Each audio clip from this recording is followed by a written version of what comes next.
ahead and first start off letting you guys know in regards to your cell phones. If you can please be kind and go ahead and put that on vibrate, mute, whatever you feel comfortable, or on silent, however your cell phone device works.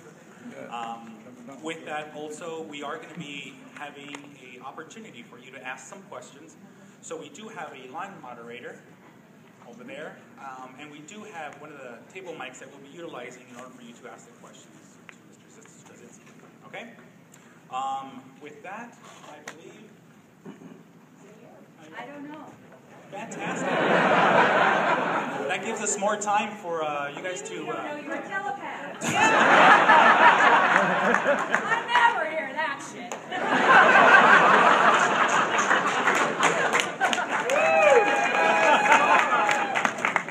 Well, come on over. Come on over. Yeah. We got some questions for you. I bet you do, baby. You officially All right. We can actually go ahead and get started here. Let's start introducing a great writer, producer in film, television, novels, short films, comic books, radio, and much, much more. But most known for his greatest contribution in the sci-fi Babylon 5. Ladies and gentlemen, please help me welcome J. Michael Straczynski.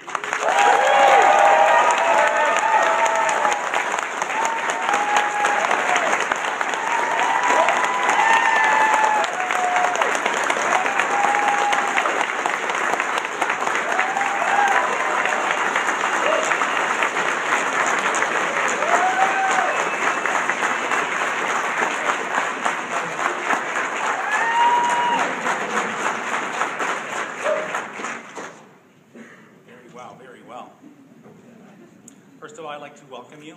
Thank you. Phoenix Comic Con 2013. I should point out, I came here earlier today to come in, and I forgot my pass, which is hard to do. They're about the size of a bulletin board. And the guy says, look, I can't let you in without some kind of proof that you're with the convention. You have some kind of ID or something, and I see this.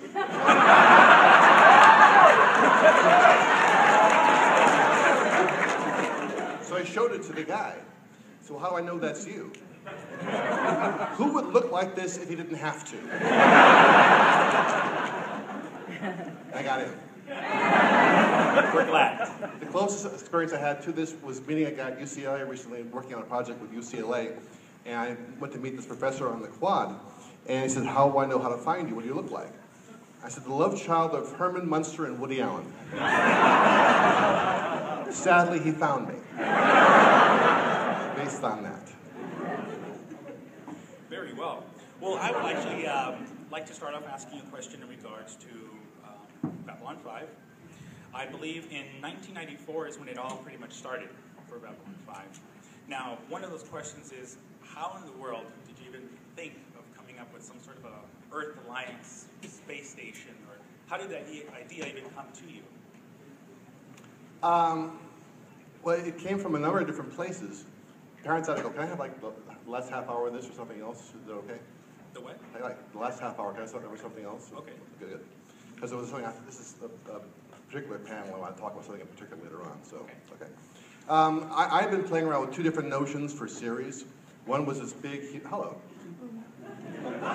My assassins are usually sneakier than that. You're the, what, the line moderator? You moderate the line? I was going to say, you've done a bang-up job so far.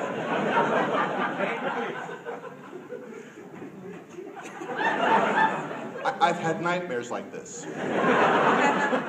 It just all goes downhill. What the hell? Oh yeah, station. I was playing around with ideas for two different shows. One was this big, huge space saga with, massive production values, very expensive, intergalactic civilizations and interstellar wars and all this stuff, and also an idea for a show about a space station where people are living in a tin can trying to deal with each other.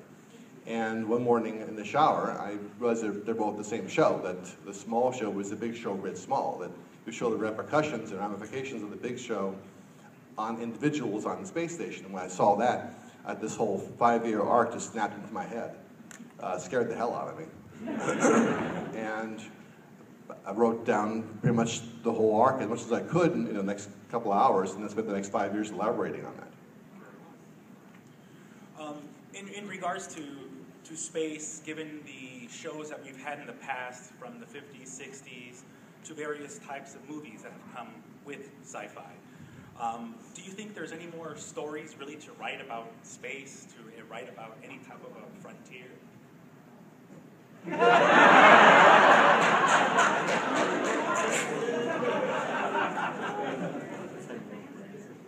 Are you setting me up for something? Because, yeah, of course there are. Yeah, yes. Yes. So are you saying that you what? have some What? in your Want to fight about it? sleeve, or- Do I have it in my sleeve? Yeah, something in production. Other perhaps, or organs, maybe- perhaps? No, I don't at this moment. Well, I kind of do, but different story. Yes, I think there is a lot more to do with space. Look, stories are as wide and as divergent as the human heart. Every person in this room represents a different story.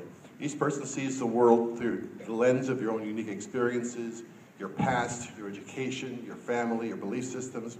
You put any of these people in space, not just hard space, I mean, in a suit of some kind, protected, so they wouldn't die, on other worlds, and stories will manifest themselves.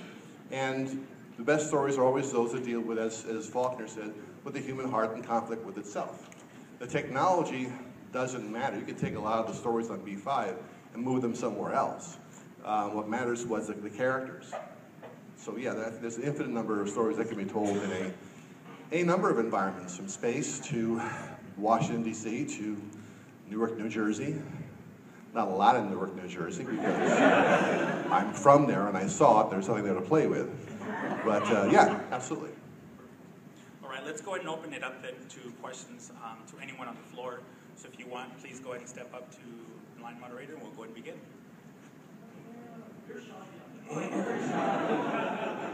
Yeah, shy people are always wearing Earth resistance costumes.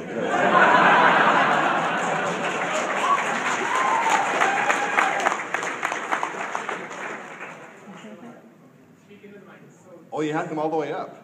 Well, this is good. You're in striking range. Yes. Okay. I'm so sorry. Mike? Moderator, where the hell were you? You weren't moderating. I've seen moderation, that wasn't it. So I was just saying that this No, is push the microphone toward you and lead like this. I'm a flight attendant, so I should be used to this. Okay. Ladies and gentlemen, buckle Yeah. through your seatbelts. All right. Thank you. Yes. So I'm from Montreal, Canada, and We have all sinned. I'm French. And We've all sinned big Oui? time. Hey! So I was very young. Separatist? Separatist? Sorry, I stole their show. No, it's okay. I had this great line in Triumph the Insult Comic Dog where he's up in Montreal and talks about separatists, and he says, and they say yes. He says the sound you're hearing now is the world not giving a shit. I didn't say it. That was Triumph the Insult Comic Dog. All right. Excellent. Oh, you there? Are you still there? Yes. Basically, we were just watching the last 2 episodes of Babylon 5 with my partner last night, and I hadn't watched it maybe a year or two, and the show itself speaks for itself. It's a show with heart and soul. You can't explain it. It's a combination, of course, of your amazing writing, the amazing acting. We all know this, but just so you know, I'm French-Canadian, and I grew up watching this show. I was maybe 16, and I basically learned English watching your show, which is very interesting because I guess I speak in very epic monologues.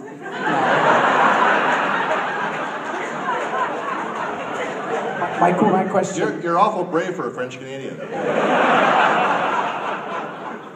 Because you're annoying and boring at the same time.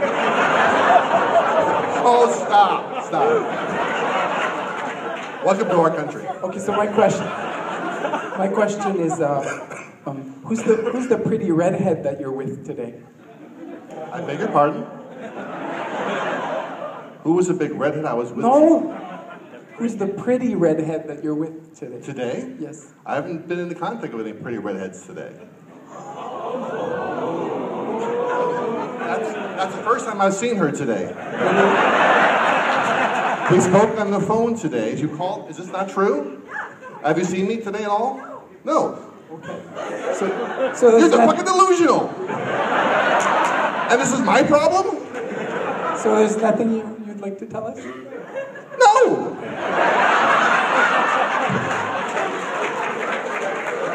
I think it's time for a new line moderator.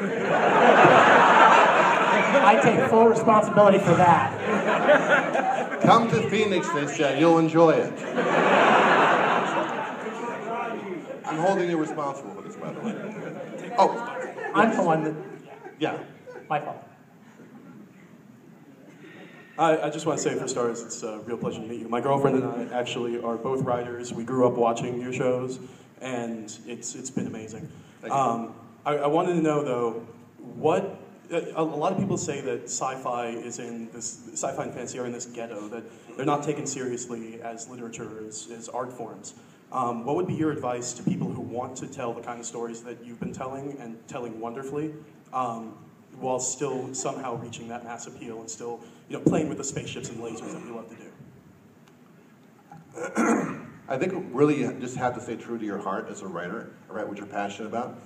Mark Twain pointed out that we all, despite our differences, share the same things. We all, want a better life for ourselves and our kids. We are all prey to jealousy, to all the failings of the flesh, to love and aspirations. And we all have those microcosms within us. And as long as you write true to your own passions and what you care about, it doesn't matter, the chrome can be adjusted.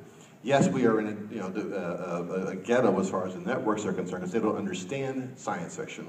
To this day, which freaks me out, because you would think, having grown up now, most of them now are in their 20s and 30s, you would think, having grown up on Aliens and Terminator and others, that they would have some notion of what the heck science fiction was, but they're as scared of it now as they were back 20 years ago, which is why you don't see a lot of it on television. If they do one space show, and if it doesn't work out, then they assume science fiction doesn't work on television. If a cop show bombs, they don't say, well, cop shows don't work. That just never happens. So, that being said, from the writing side of things, which before you get to the marketing side, just write true to yourself. Whenever for me, when I settle into a scene, I always go for the small details. I was working on Twilight Zone. I wanted to have the character talking about an argument that he had with his wife. And I thought, at the time I was having dinner with Harlan Ellison, and I was saying maybe this big finances, it was a big, losing the mortgage. He said, no, that's horseshit. He said, people argue about the dumbest stuff. And it's the dumb stuff you regret later. So he said, have it where that, he used to have this thing where he would say, pass me the jelly, dear, and she would say, here's the jam. And it was a game that they would play, but one day he just got annoyed by it, and they argued about jam and jelly. And I put that in the script. And Eddie Arnold was the guy who played that episode called Dream Me a Life. And I was on set when he shot that. And his own wife had recently passed away. And he was acting out his grief about his wife's passing in the character. And he said, we had those exact kind of arguments all the time. So, you write to the truth. You write to the scene of what's in your heart, and the rest will follow.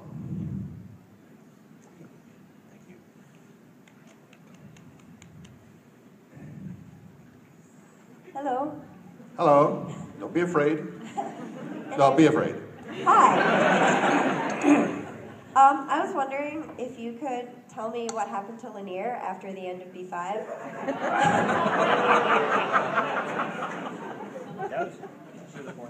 No. What's it worth to you? No, we were going to get into that in Crusade, and that's a story that I may yet tell down the road, and we will see. Eventually, he died. Well, yeah, I know that, but... So I will never know? That makes me very sad. He found a puppy. And he raised the puppy, who he named Sniffles, because it had a runny nose all the time. And he made a little Minbari crown for the puppy. And it was the Pup Bari. And they had many adventures together. And then they died.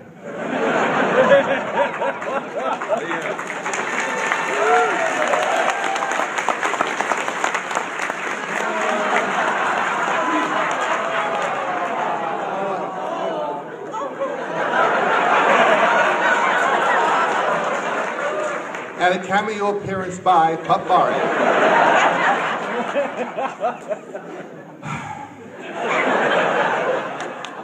It was going so well. And you started all this. Yes. Hello.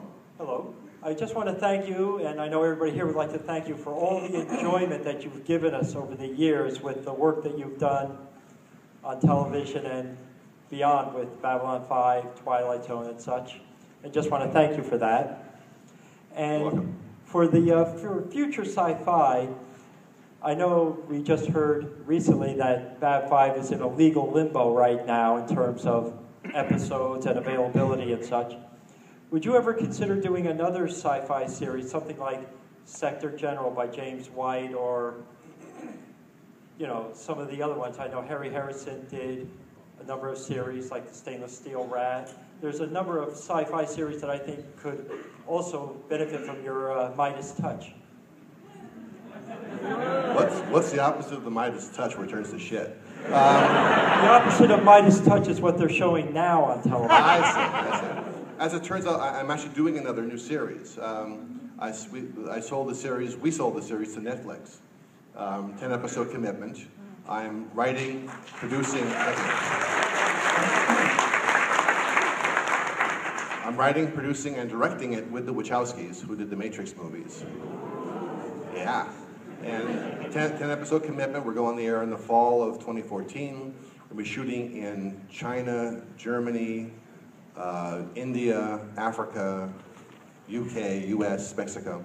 And it's a huge, huge story. And yeah, we're actually proceeding with that. We're in prep now, as a matter of fact. Thank you.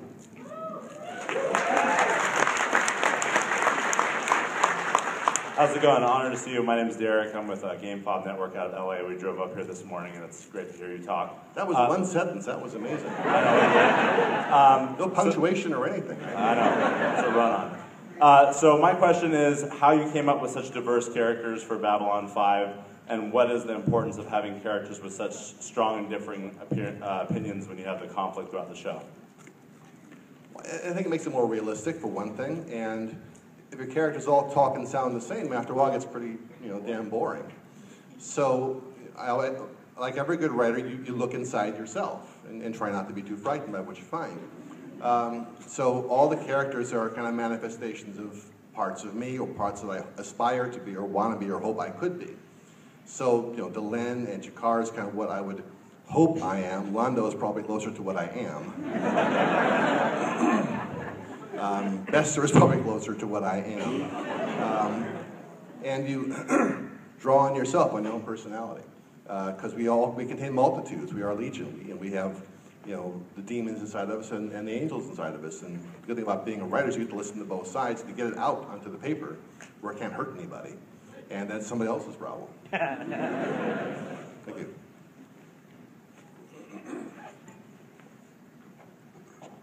A little bit earlier, a gentleman came up to me and confused me. A little bit earlier, a gentleman come up and confused me. There's a gentleman here? Yeah. At a convention? No. Confused me with you, and I didn't know whether to be insulted. You did the fondling. I heard there was an incident. They said it was me. Apparently it was you. I don't think so. Not a very strong denial. I don't think so is kind of like I didn't inhale. We'll just leave it. No, actually, my question is this: of the key story points in your series, which ones were preserved from your original vision? Which ones did you add or later on because of your own choice, or perhaps your hand was forced in some way? There's a lot to cover. You don't have to cover them all, obviously, but maybe one or two of each. Well, no, pretty much all the ones that I had in mind we did. Yeah, I think we went a little bit further with the Byron story in the first part of the fifth season because I was kind of floundering a bit, given the cast changes that happened suddenly and other issues. So that probably went a little bit longer than I had in mind, but otherwise, pretty much all of it, yeah. Yeah, right, okay. All right.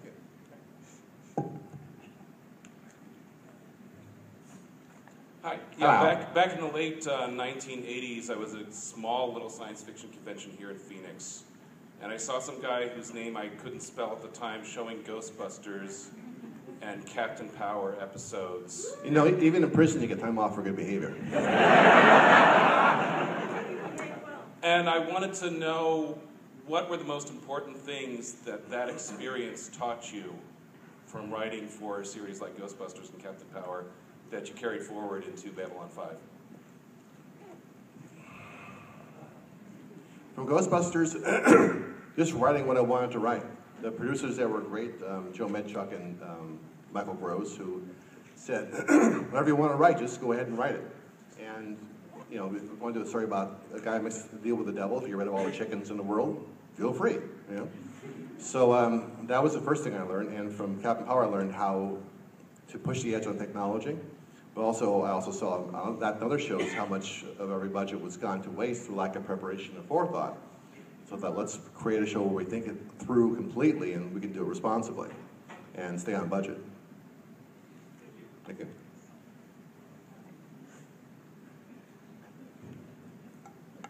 Hello. Hello. Those dwarves, you can't turn your back on them for a second, can you?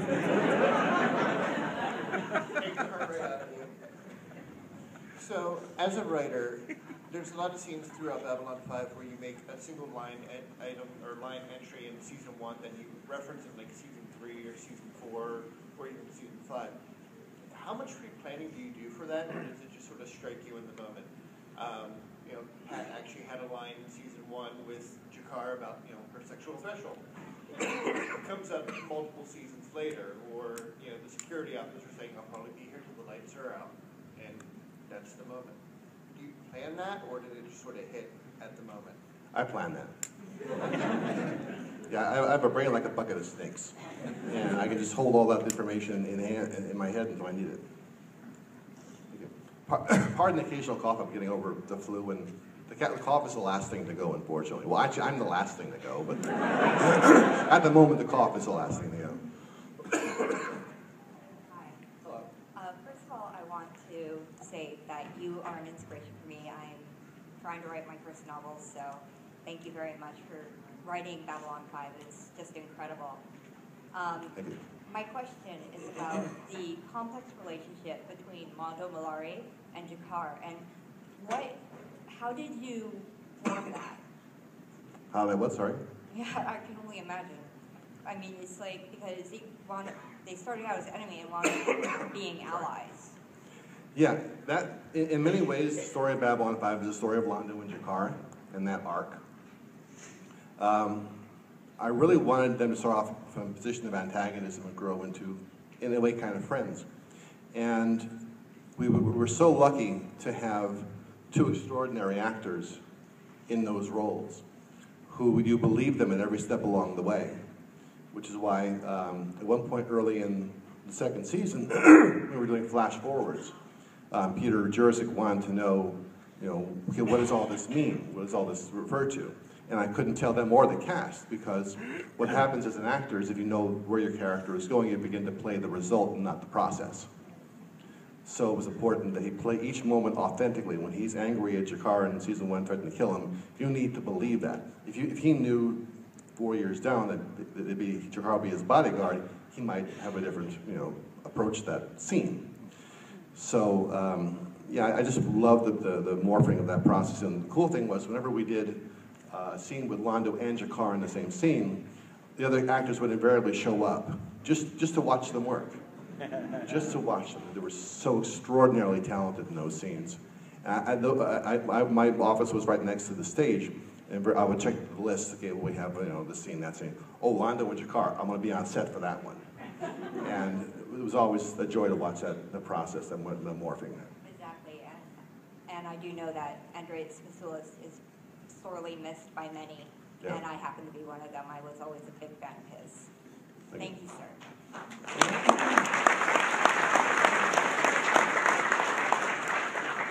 Hi, when I first watched Babylon 5, I was moved by both your imagery and your work, so I went out searching and found this. I'm on my third copy of this.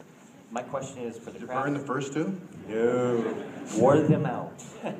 My question is, will you be writing more on the craft of writing, or just updating on what you did to get Babylon 5 out?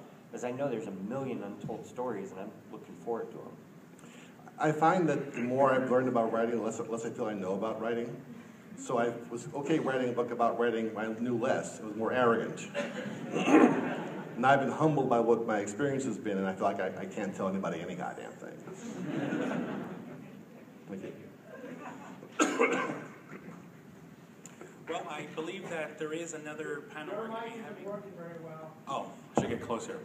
There is another panel that we're going to be having for your 20th anniversary tomorrow at 5, and that's going to be in the ballroom in 120. But do you have an actual station downstairs in the vendor hall that perhaps fans can go to? Or? Pat, do I? What? 4 years of this. Do I have a table? I have a table somewhere. I have a booth. I do. S1. Well, V2 was the main VIP autograph one. There's also a table somewhere. You'll see it. It's Yes, you'll see it. There's a Big Joe's Comics banner. It's in Yes. the same row with all the Babylon 5 people. Okay, it's going to be 5 people. But it's in the back.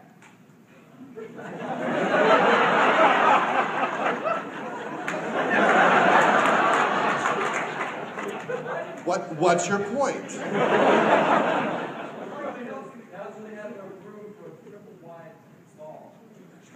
I don't care. Architecturally, we had to put it in the back. Just Where are the Star Trek people?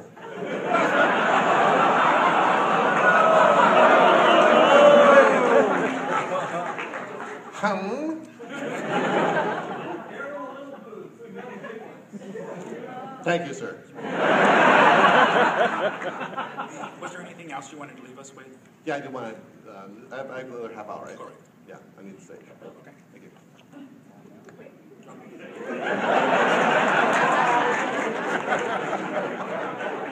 Get the fuck out.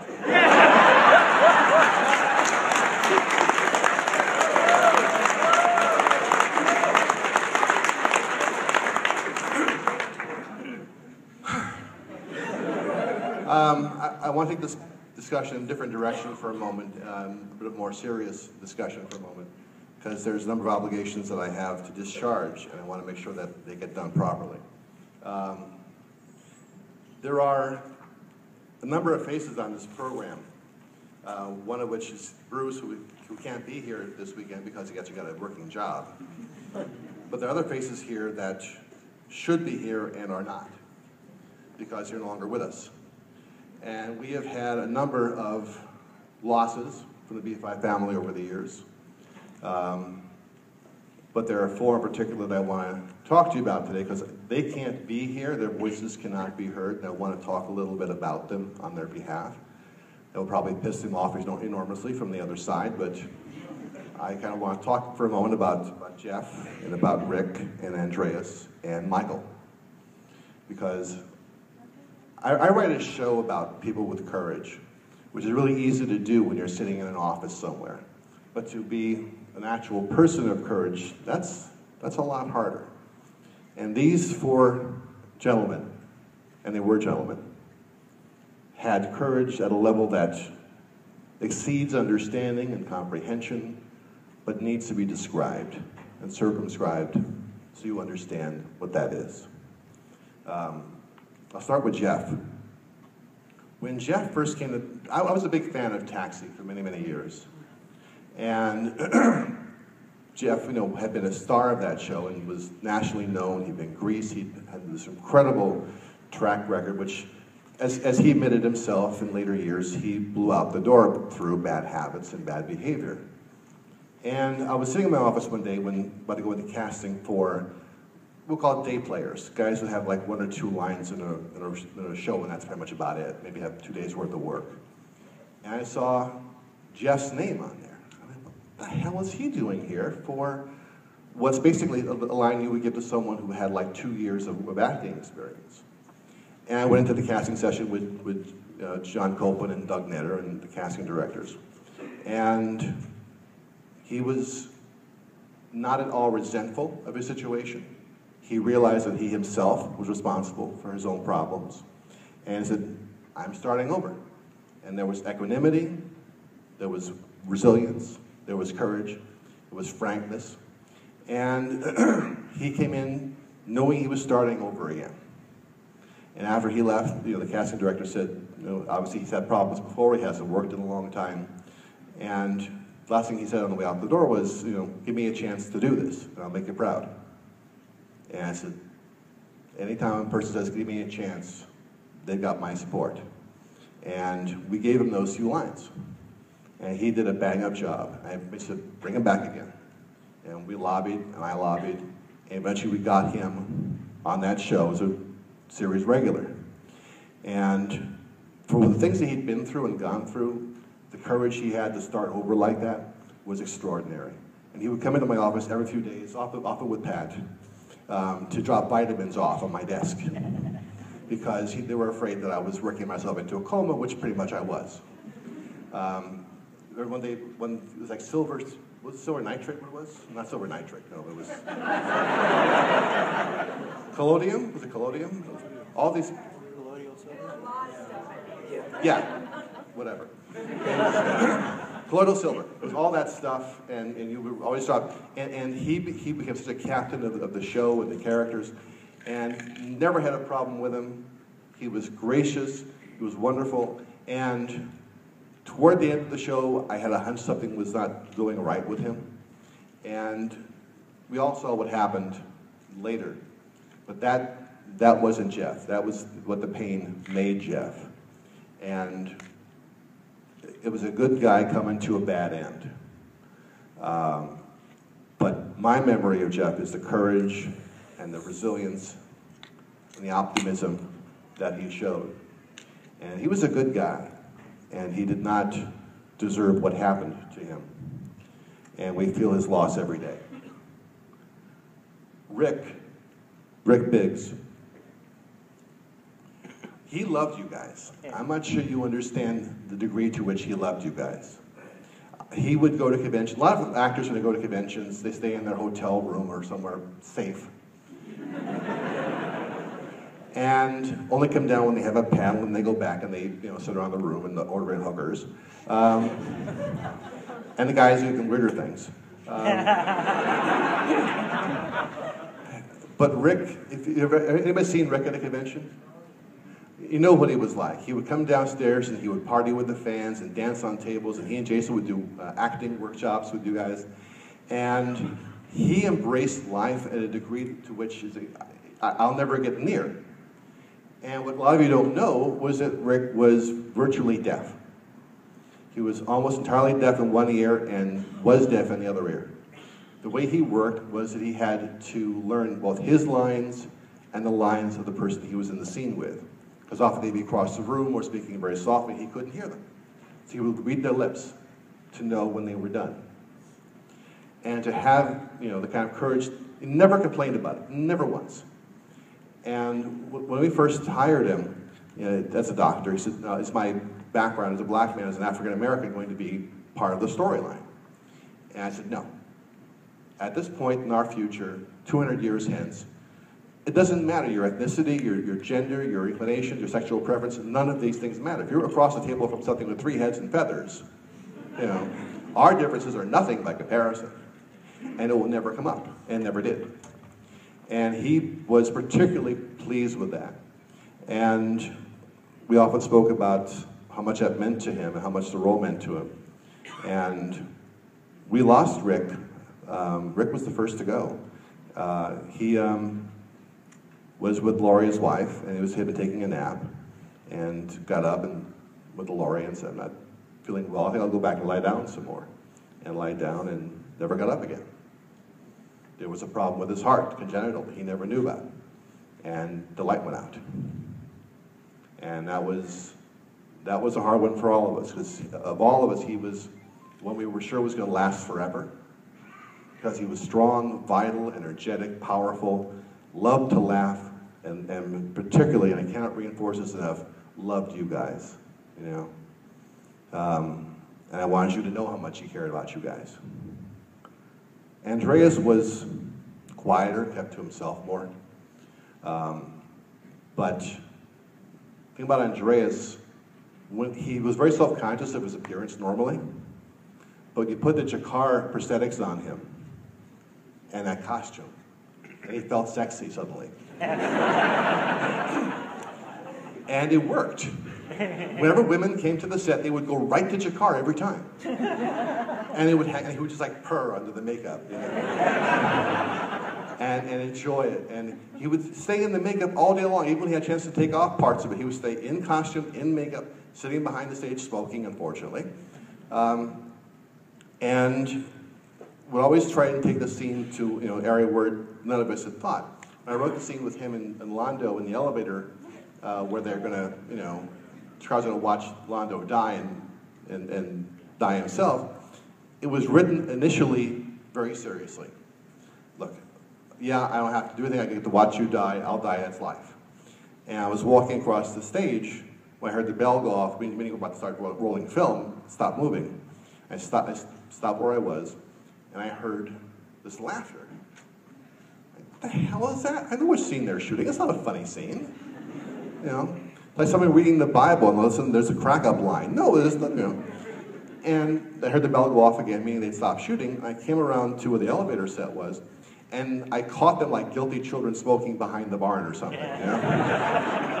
Well, we were just playing, Andrea said. We thought we'd try it this way and see if it worked. We were going to shoot it your way, too, the dull way that you had in mind.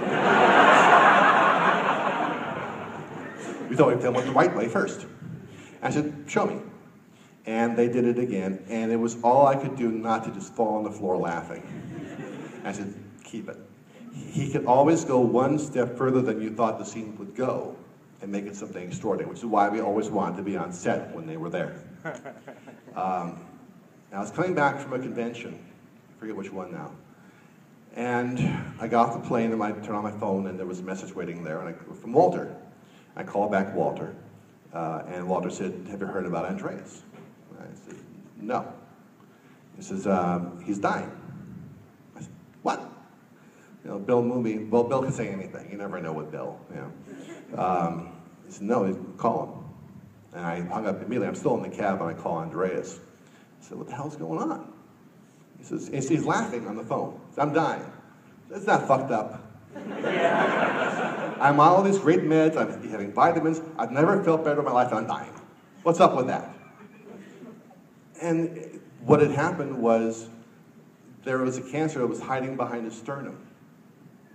And so it never showed up on the x-rays until it got large enough to peek out the other side. And suddenly it showed up. And there was nothing they could do.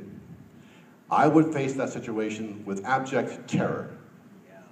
Andreas faced it with an equanimity and a grace and a courage that I am still in awe of to this day. If my time comes that I can face it with that kind of nobility of spirit and quietude, I will have done something worthwhile with my life. And toward the very end, he called for dinner, a Last Supper, with me and Peter Jurasik and Doug Menner. And we went to his house, and he loaded up on the meds so we could have a proper dinner. And we talked and laughed through the night. And at one point, Andrea says, tell me all the dirt. Tell me all the shit that went down behind the scenes that we never knew about. Who am I going to tell? His exact words. So I said, sure, and told him all the stuff that no one knew, including part of what I'm going to get to here in a moment. And he was very pleased by that. He finally got all the secrets. And on the way out, he paused each one of us at the door on the way out and looked at us in the way of saying, I will never see your face again, and I want to remember it. And held that for a moment, and hugged us, and we went on our way. And that was the last time I saw Andreas, who passed away not long afterward. But the courage of the man. If I were to write for a million years, nothing I could ever write could convey that as well as what I saw in his eyes that night. Then there's Michael, and the promises I have to keep.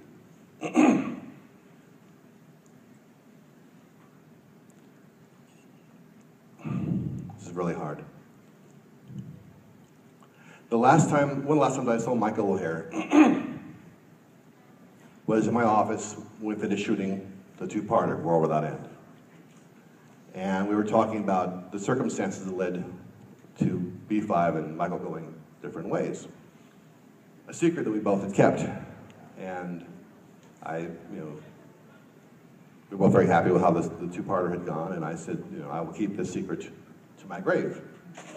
And he laughed and thought about it for a second and said, tell you what, make a deal with it. Keep it to my grave. Because I want the fans to know that some things happen to people and there's no shame in it, that there's no stigma attached to it, that if the commander of a space station can have this happen to him, lead of a show, then it can happen to anyone. And that families need to know that they can talk about these things. I said, well, that'll never be an issue. And I swear, this is my actual next words. So you and Rick are going to outlive all of us. And you know what happened afterward, to a degree. Here's what he wanted you to know. I'll put this in somewhat simple terms, not too much detail. During the latter part of season 1 on B5, we and Michael began to realize he was having physical issues that led to psychological issues. In terms of, you know what delusional behavior is? It's the kind of thing where you see messages to yourself in newspapers and magazines, or you hear voices, or you're sure you're being surveilled by the FBI, those kinds of things. And Michael was having issues, and he was aware of it, and we were aware of it. And it's the kind of thing that can be corrected, and that's what we wanted to talk to him about, and wanted, these are things that can be addressed through medication, through treatment, but we were in the middle of shooting, well, the last third of shooting. And what do we do about this? And I thought about it really hard. And I could write him out for a couple of episodes, but I couldn't write him out long enough to get the kind of help he really needed. And I was prepared to shut down the show, to make sure he got the help he needed. And Michael came to my office, we talked about this. He said, don't do it. Don't do it, don't do it, don't do it. Don't let me be the reason that these people lose their jobs and that this show falls. Let me try. Let me try and get by. And those 3 words, let me try, kind of like give me a chance on my kryptonite. If I hear that, I have to back to play. Always have, always will. And he soldiered on under a burden that no one else knew about. And he got through that season like a man clinging to a cliff by his fingernails. And I could see him suffering. I could see him fighting every day to stay controlled, stay focused. And again, the raw, naked courage of the man to keep fighting. And we finished the season, and no one knew. And he knew he wasn't going to be able to come back for a second season. I knew it. He couldn't take the strain. And he needed to get the help he needed. So we agreed to part ways at that point. I said, I will bring you back to finish up your arc of your character. We will shoot a short scene now that I can drop in at some appropriate point in the story, saying you're going to come back, giving a message to Garibaldi. Don't worry about rent or food. Don't even worry about it. Just taking care of it, you know. And he spent the next X number of months. His family came to the fore. His friends came to the fore. My wife at the time, Catherine Drennan, was a huge help to him. Sandra Bruckner, who later on ran the B5 fan club, is aware of this, was a huge help. And they were working through various meds with him to get him on target. And gradually it began to work. It began to take root. It was a hard process. I remember we went to the first convention we had to do after that was, I think it was Icon in Long Island. Pretty sure it was Icon. And Michael was there, and I made a point to be there for and with Michael. And I remember seeing him right before he went in, and he was pale from the medication, and his hands trembled. But he was determined to go on. And what was amazing was when I saw him walk into a room with you, with the fans. The color came back to his cheeks. The confidence came back. You, the group, sustained him and empowered him and brought him to life in ways no medication ever could. Funny small story. On the way back from the convention, we were driving down the freeway. In a van was myself, Catherine, Michael. And we heard this sound like a motorcycle roar, the obnoxious kind of motorcycle roar, kind of thing. And I looked to the left, I don't see a motorcycle. I looked to the right, I don't see a motorcycle. I look behind us, nothing. And then I look forward, and I see 2 airplane wheels coming down in front of the windshield, which is a really bad sign. And the driver puts the brakes on, and this plane that was doing an emergency landing shoots right past us and lands on the freeway. It was a small private plane. And it was like 6 inches from taking out the car. And maybe that was why Michael was thinking in terms of he did, because when again we convened to do the 2-parter, and he was again strong, and he was there, and he was prepared, and got through it, and we were talking again about the whole situation, and that's when he said what he said. And in the years that followed, he tried to get his career going. There were some good days, some bad days, some on med, some off med, and it took a toll. It took a toll. But his family was there for him, his friends were there for him, and finally he left us a little while ago and ended that story. But I wanted you to know, from what he's always said to me and from what I've seen in my own eyes, how much he loved you guys, and how much you mattered to him, and how much you sustained him. I'm not sure he would have made it as far as he did if not for you, because in the interim he could do a couple of conventions. He always came back revived and better and stronger because of you. And my hope is that the people who are on this program are still with us 1,000 years from now. I don't know if that will be the case. So as you move amongst them, as well as celebrating what has been done and what is being done, take a moment and look at them as Andreas looked at us. Be generous with your kindness, with your words, with your affection. Remember the moment. And when you go home, take that with you. And look at your friends and your family as Andreas looked at us. Hold those moments.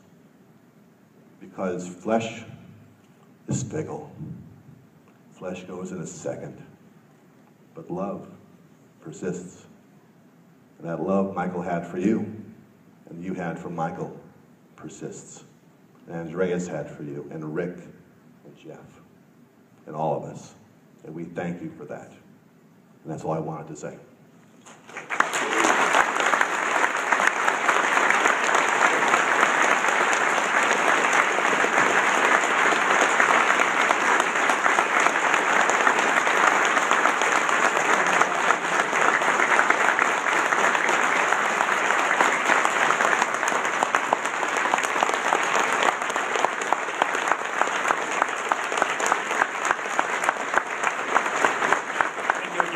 for joining us. Look for your schedules to go downstairs and see if he has his booth available. And again, join us again on Saturday.